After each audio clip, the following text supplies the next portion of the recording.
Hello everyone, I am Jyoti Jha and welcome to NCERT the mind. तो आज हम लोग पढ़ेंगे APC workbook class 5 Hindi chapter 7 डाकिये की कहानी कंवर सिंह की जुबानी। तो चलिए पढ़ना स्टार्ट करते हैं। आप भी अपना वर्कबुक निकालिए और मेरे साथ साथ बनाना स्टार्ट कीजिए। तो चैप्टर 7 है डाकिये की कहानी कंवर सिंह की जुबानी। सही उत्तर पर ठीक का निशान लगाइए। श्री कंवर सिंह जी डाकघर में किस पद पर कार्य कर रहे थे? तो पैकर के पद पर टिक लगाएंगे। आज भी गांवों में कैसे संदेश पहुंचाया जाता है? चिट्ठी से। पोस्ट कार्ड का मूल्य क्या है? तो 50 पैसे।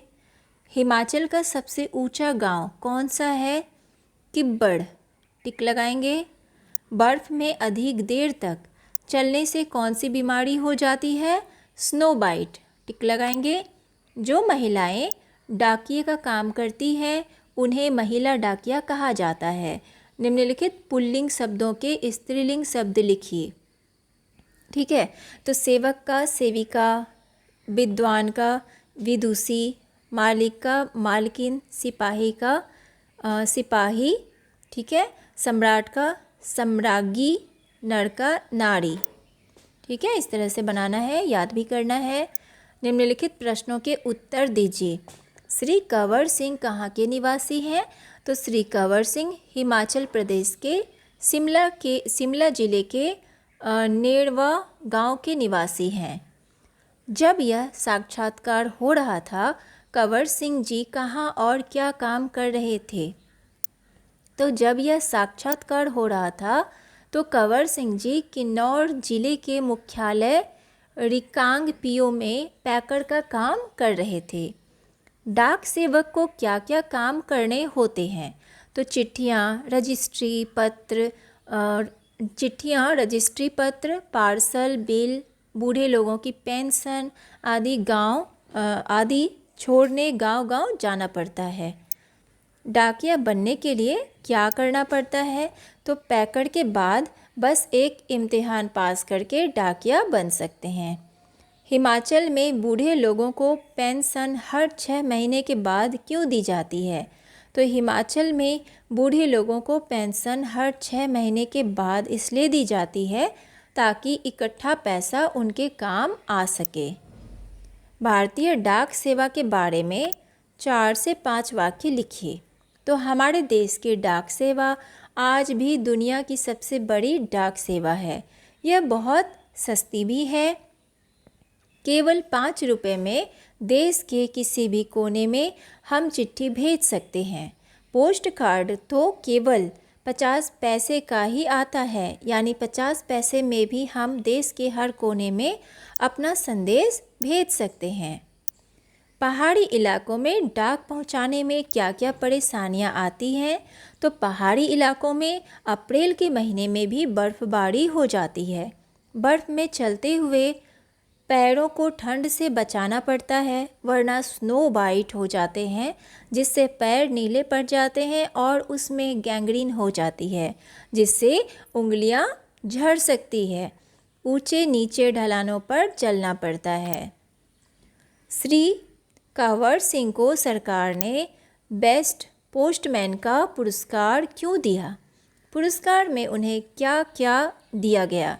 तो सरकार ने कंवर सिंह को जान पर खेलकर डाक की चीज़ों को बचाने के लिए बेस्ट पोस्टमैन का पुरस्कार दिया। यह पुरस्कार 2004 में मिला और पुरस्कार में उन्हें 500 रुपये और प्रशस्ति पत्र दिया गया।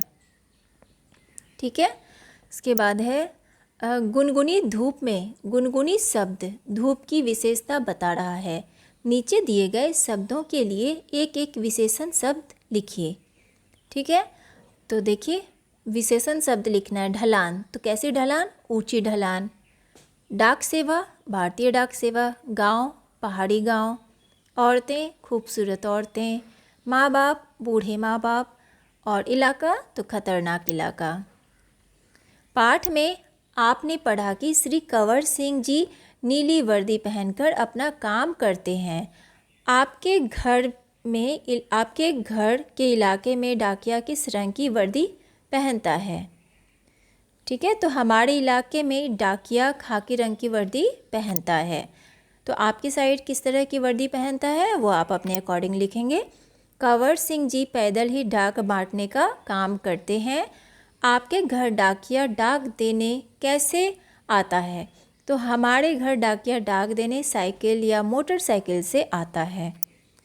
अंग्रेजी के ऐसे कई शब्द हैं जिनका प्रयोग हिंदी में ज्यों का त्यों किया जाता है। पाठ में प्रयोग किए गए ऐसे शब्दों को ढूंढकर लिखिए। ठीक है, तो क्या क्या होगा? Snow bite, promotion, kilometre, registry, packer, post office, email, mobile, money order, result, pension, retire, ये सब हैं। आपके घर में जो डाकिया डाक देने आता है उससे निम्नलिखित प्रश्न पूछिए, उसके द्वारा दिए गए उत्तर नीचे लिखिए। ठीक है, तो आप पूछ सकते हैं, आपके घर जो डाकिया आता है उससे आप पूछ सकते हैं। ठीक है, तो क्या क्या पूछना है? आप पूछेंगे कि आपका शुभ नाम क्या है। ठीक है, तो डाकिया बताएगा उसका जो भी नाम है। तो श्री अतुल मंडल, आपके घर जो भी डाकिया आता है उसका नाम आप पूछेंगे। तो आप पूछेंगे आपके परिवार में कौन कौन है? डाकिया बताएगा मेरे परिवार में मेरी पत्नी, मेरे माँ बाप, मेरी एक बेटी और एक बेटा है। आप पूछेंगे कि आप जहाँ काम करते हैं वहाँ आपके अलावा और कौन कौन काम करते हैं। ठीक है, तो मैं जहाँ काम करता हूँ वहाँ मेरे अलावा 5 आदमी और 2 महिलाएं काम करती हैं। उसके बाद फिर आप पूछेंगे कि आपको डाक संबंधी क्या क्या काम करने पड़ते हैं। तो मुझे डाक संबंधी बहुत काम करने पड़ते हैं, जैसे घर घर चिट्ठी पहुंचाना, registry, parcel, bill, pension, money order आदि पहुंचाना। ठीक है, फिर पूछेंगे कि पहले से आज तक आपके काम में क्या क्या परिवर्तन आए हैं। तो पहले से आज तक आपके काम में क्या क्या परिवर्तन आए हैं ये आप पूछेंगे। तो पहले यातायात के साधन कम थे, इसीलिए डाक पहुंचाने पैदल भी जाना पड़ता था, और आज डाक पहुंचाने में कोई परेशानी नहीं होती, बहुत जल्द पहुंच जाते हैं।